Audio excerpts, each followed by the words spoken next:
तो story start करने से पहले स्टोरी के मेन कैरेक्टर से इंट्रोड्यूस करवा देता हूँ। पहला कैरेक्टर हूँ मैं खुद, प्रीतम। तो मेरे बारे में इतना जान लो, मुझे डर नहीं लगता, बस। सेकंड कैरेक्टर है लकी, मेरा बेस्ट फ्रेंड। इसके बारे में एक बात जान लो, इसका सिर्फ नाम लकी है, सिर्फ नाम। और थर्ड कैरेक्टर है स्टूपिड लड़का। इसके बारे में भी एक बात जान लो, ये बहुत ज़्यादा स्टूपिड है। अब वो क्यों, वो स्टोरी में पता चल जाएगा। तो कहानी यहाँ से शुरू होती है। एक दिन, हर दिन की तरह एक और दिन, मैं और लकी बोर हो रहे थे। तो मैंने लकी को कहा, भाई यार बोर हो रहे हैं यार, कुछ आइडिया देना यार। तो लकी ने मुझसे कुछ ऐसा कहा जिससे मुझे एक बात तो कंफर्म हो गई कि लकी सिर्फ एग्जाम्स देने में फेल होता है, आइडियाज देने में नहीं। उसने कहा, यार चलना फिर स्विमिंग पूल चलते हैं, वैसे भी सुबह से नहीं नहाए, नहा भी लेंगे और मस्ती भी कर लेंगे। तो हम दोनों ने हाथ मिला के गले मिले और प्लान फाइनल किया। उसके बाद हम दोनों के चेहरों पे मुस्कान आई और चली गई। इसलिए नहीं कि हम दोनों को तैरना नहीं आता, बल्कि इसलिए कि अब हमको अपने पेरेंट्स से परमिशन लेनी पड़ेगी। और मिडिल क्लास पेरेंट्स से परमिशन लेने का मतलब है देवताओं से उनका अमृत मांगना, मतलब नेक्स्ट टू इम्पॉसिबल। तो हमारी उम्र के बच्चे अपने घर पर कभी कभी झूठ बोलते हैं, मोस्ट ऑफ द कभी कभी झूठ बोलते हैं मेरी उम्र के बच्चे, मेरे क्लासमेट्स। बट मैं और लकी अपने अपने घर पर कभी कभी सच बोलते हैं। मोस्ट ऑफ द टाइम हमारा झूठ से काम चलता क्या, चलाना पड़ता है। तो ठीक एक ऐसा ही ना पकड़े जाने वाला झूठ बोलकर अपने अपने घर पर हम दोनों स्विमिंग पूल आ गए।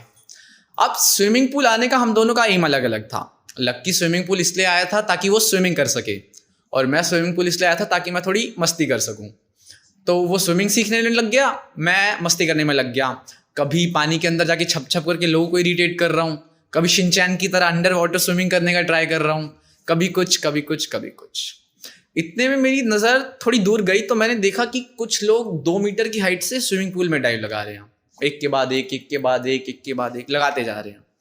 और वहीं पानी में एक बच्चा है मेरी उम्र का, वो उनको जिसको उसको भी तैरना नहीं आता, वो भी किसी ना किसी तरीके से खड़ा है पानी के अंदर।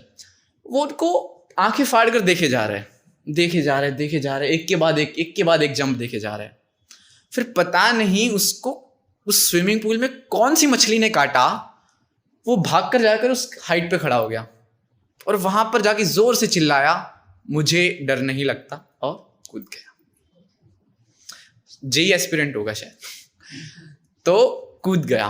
कभी पत्थर को पानी में डूबते हुए देखा है? मैंने भी देखा है, लेकिन उस दिन पत्थर नहीं, वो लड़का डूबा। वो ऐसे डूबा जैसे पत्थर डूबता है। और जब उसने कहा कि मुझे डर नहीं लगता, और जब उसने तैरने का ट्राई किया, तब उसे डर लगा। जब उसने पानी के अंदर अपनी मौत देखी, तब उसे डर लगा। जब उसने अपने हाथों से अपनी जिंदगी फिसलते हुए देखी, तब उसे डर लगा। उसकी कानों में, नाक में, मुंह में, दिमाग में पानी पानी पानी था। शायद उसकी आंखों में भी पानी था, लेकिन उस मौत के पानी में उसकी जिंदगी के आंसू डूब गए। तो और शायद उस दिन यमराज जी भी छुट्टी पर नहीं थे, तो वो आए स्विमिंग पूल में उसको लेने के लिए। उसको अपने पीछे बैठाया और जाने ही वाले थे, तभी लक्की ने अपना नाम प्रूव कर दिया। उसने एक लाइफ सेवर वो होता है जो स्विमिंग पूल में लोगों को डूबने से बचाता है अगर बाई चांस कोई डूब जाता है, उसको बुलाया और उस बच्चे को उस छुड़ाने, मतलब बचाने के लिए भेजा। तो लाइफ सेवर ने 2-2 हाथ किए यमराज जी के साथ और उस बच्चे को एक नई जिंदगी, सेकंड जिंदगी दे दी।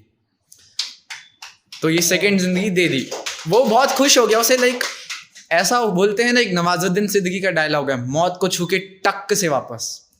उसके साथ भी बिल्कुल वैसा हुआ और मैं खड़ा होके हंस रहा हूँ। आई नो सिंपैथी देनी चाहिए थी, बट हंस रहे थे। तो हमारे साथ ही वो घर गया।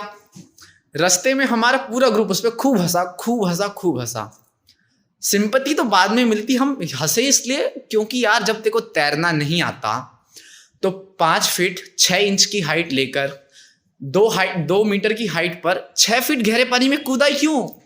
क्यों कूदा? हम खूब हंसे और फिर अपने अपने घर चले गए। और गलत कहते हैं लोग कि लड़कियों के पेट में बात नहीं पचती, लड़के भी कुछ कम नहीं। तो मैं अपने घर पे गया और मुझसे रहा नहीं गया, तो मैंने किसी और का बहाना लेके, किसी और का नाम लेके अपने घर पर अपनी मम्मी और अपनी दीदी को ये कहानी सुना दी कि ऐसे ऐसे एक स्टूपिड सा लड़का था जो आज मरते मरते बचा। फिर मैंने, मम्मी ने और दीदी ने उस स्टूपिड लड़की की खूब बुराई करी, खूब। फिर अगले दिन स्कूल गया, वो लड़का भी मेरे स्कूल का था, तो उसकी स्टूपिडिटी के किस्से पूरे स्कूल में फेमस हो गए और सबको आके उसके मजे ले रहा है कि भाई कैसे डूबा, भाई कैसे डूबा, भाई तैरना नहीं आता तो डूबा, मतलब कूदा ही क्यों। और वो स्टूपिड लड़का लेकिन ऐसा डिप्रेशन टाइप में नहीं जा रहा कि यार मैं डूबते डूबते बच गया यार, सब मेरे मजे ले रहे हैं यार, मतलब नेगेटिव की तरह नहीं लिया उसने। उसको अपॉर्चुनिटी ली लोगों को हंसाने की, जो भी उससे पूछने आ रहा है, उसके मजे लेने आ रहा है, वो उसे हंसाए जा रहा है कि हाँ यार ऐसे हुआ, ये ऐसे हुआ। शायद आज भी किसी ना किसी को कहीं ना कहीं किसी ना किसी स्टेज पे हंसा रहा होगा, अपनी स्टूपिड स्टोरीज के किस्से सुना रहा होगा। तो एज आई सेड कि लड़कियों के पेट में भी बात नहीं पचती, तो मेरी बहन ने भी अपनी एक फ्रेंड को बताया कि ऐसे ऐसे एक स्टूपिड लड़का अपनी स्टूपिडिटी के चलते मरते मरते बचा। तो फिर उसकी फ्रेंड थोड़ी देर तक हंसी और उसको बोला, वो स्टूपिड लड़का और कोई नहीं, तेरा ही भाई है। तो घर जाने के क्या हुआ होगा आप सबको गेस कर ही सकते हैं कितनी पिटाई विटाई हुई होगी। तो ये था उस दिन मुझे पता लगा कि मैं कितना बड़ा स्टूपिड हूँ। Thank you.